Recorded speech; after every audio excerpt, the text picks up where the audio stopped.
Well, let's look at some pieces. This is Murray. This is Murray waiting for the wood underneath him a little bit, a belt which I'm first going to make out of air hose as I showed in another video. The drive will be off one of the tires. There's a differential in there. We'll put a brake on one side and that way it'll act like a clutch and the other one will drive. Here's Anita. She has a twin sister upstairs.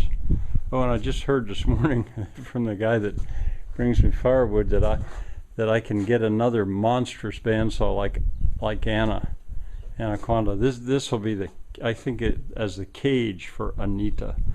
These are the wheels that the bandsaw will ride on. I'll drive it back from back here somewhere. Probably with at first with Murray, but then with Wind. Everything is just pegged together, pegged with nails. You know, because I'm not sure about how final it's going to be. All right, there's Pride of the Shop, and let's head up there. There's the tank. Pride of the Shop, a truly remarkable machine. I'm pretty sure I can restore it. It's on those wheels, on that sort of a homemade wagon.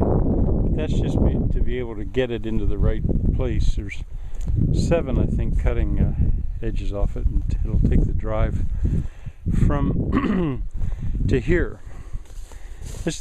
This I think is, yeah, that's where the drive arrives.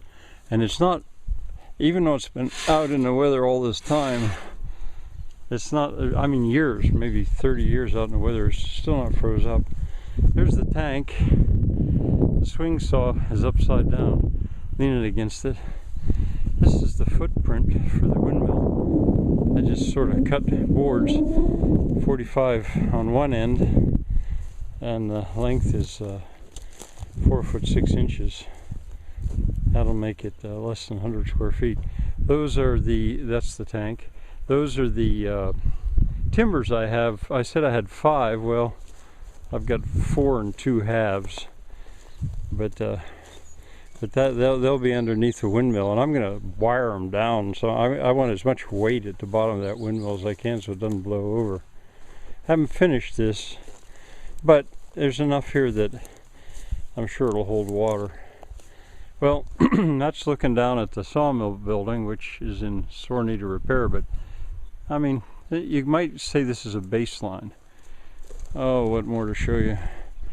This is where the power, it probably isn't going to actually be this. It might be that pulley. It probably won't even be this shaft, but that's more or less where the power is going to come from the tractor. There's a spline. I'd park the tractor right here. Cat's coming to help me. And there's the flat belt that will take that power then over to the saw. That's the husk. A lot of things laying on top that don't need to be there. That's the drive. That spool has to do with the carriage drive, and so does this stuff here, which I'll set up. This is part of the set works. These slide in those rails. Oh, let's see, while I'm here, let me keep going this direction. I have to fix this building, clearly, but the blocks are waiting for that, and so are the posts. Those I would normally never buy that kind of wood, but I had it from a sale, and those posts will be intermediate between the posts that are there. And I'm going to draw the bottom together with long bolts. Like, I don't know if you can see that long bolt right there. Andy and I made 3 of them to draw the bottom of the building together so I can dispense with these ropes. Also brace it better. This is where the logs roll on. This is the way the track looks for the carriage. I'll have to replace these logs. They're too rotted, but see, they're holding space. And the this is the inner one that goes past the saw. That's the outer one. There's the shaft that is used to advance the head blocks. Now, other beams I've got that can act as sleepers are here. I'm going to have to go through them. There's probably more than I need here, but I'll see what's sound still, what's usable. And I also have these. And then I'll also figure out what truly is firewood. That's the rig I made to wrap pallets to make them white. Let's see, I'll just go around this, I guess. Everything is lined up.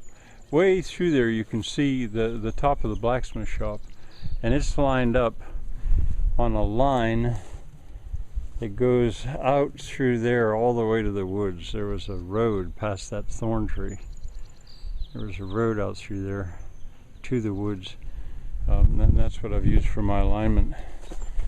Alright, let's see, coming down around. I've wrapped the pallet just to make sure my pallet wrapper wrap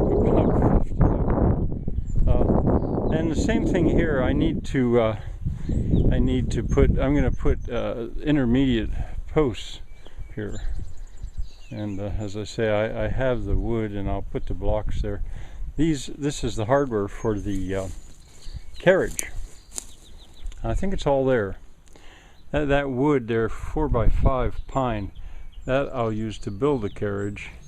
This seemingly rotten, no good lumber right here, I think that's chestnut. I'm fairly sure it's chestnut. This is a cutoff saw for cutting slabs up, and it'll be somewhere in that place. Murray will sit about here somewhere. Anita about there, or her cage.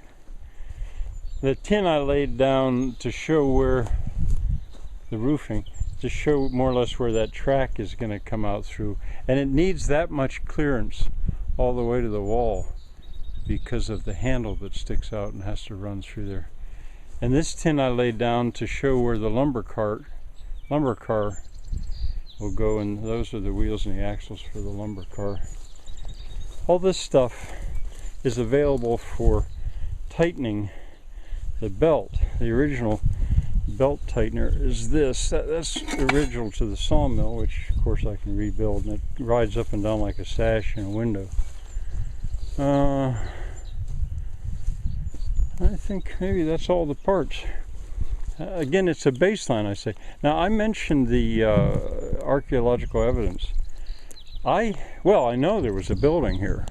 This may have been the original building, actually. It's a very good reason to not excavate. Here's some of the stones from whatever was here, which I don't know if I'll ever be able to truly know. But what I am close to covering up is right about here. There is a depression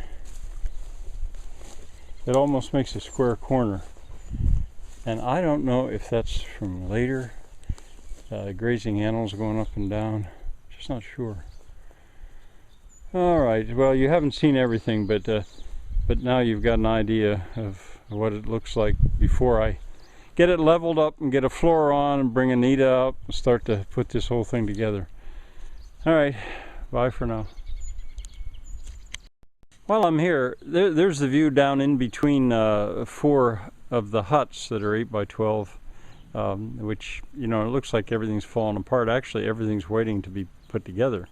But that's not why I started up again. I thought I should explain that these timbers came from a neighbor's barn bridge where he's replaced them. These are the old ones that he took out.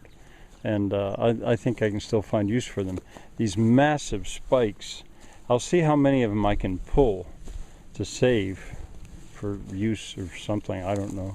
I thought, and then I'll roll these over. I'll roll them upside down. You can see, since this was exposed to the weather, you know, right in the middle where the spikes were, that's where the water ran down through there and lay. But when I roll them over, that will stop, and I'll support them enough that there'll be some strength there and a lot of weight. This is what the spikes look like. And that swing saw, when it's upside down, well, the shaft will turn all the time. And that shaft, now what's missing is a pulley. Whoop, a pulley right here midway that goes down to drive that pulley. I say down because it's upside down. The saw is there. But I'll use that shaft not only to drive the swing saw, I'll also use that shaft to take the power down from up above in the windmill before I pass it on to whatever other job it's going to do. Here are parts to that's the husk of a second Farquhar windmill. That's the one that I'm going to put up on the hill, but I won't use the circular saw. These are also parts to that second Farquhar mill. Oh, I know what I wanted to show you because it's just so special. This friction drive that drives the carriage. When I got this sawmill, which is, I think I had $550 to my name. I had just gotten here, and I spent $300 on the sawmill and $50 on a chainsaw. Anyway, in pieces, and this wasn't put together yet, but now it's sort of in the right way. That's the friction plate. That pulley right there moves back and forth with the lever, and in the middle is neutral. At one extreme is the fastest forward, at the other extreme is the fastest reverse.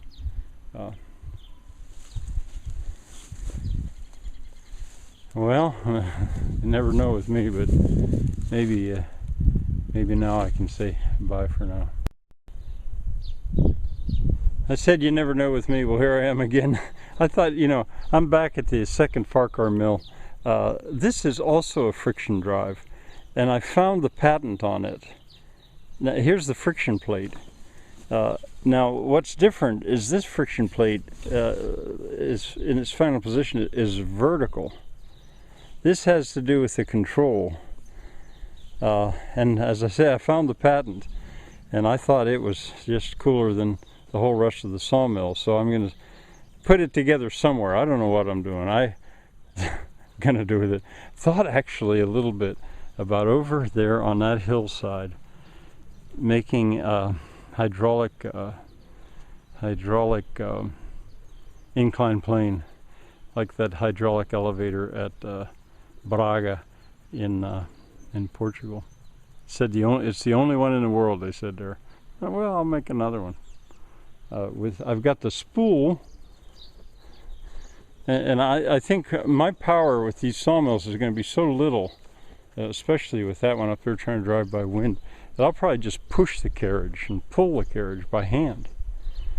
But here's the spool of that carriage drive, and I have the cable that goes with it. On that one, I'll use rope. I had rebuilt that wooden spool because a steel cable just chews the wood up too badly. Well, let me try again. Bye for now.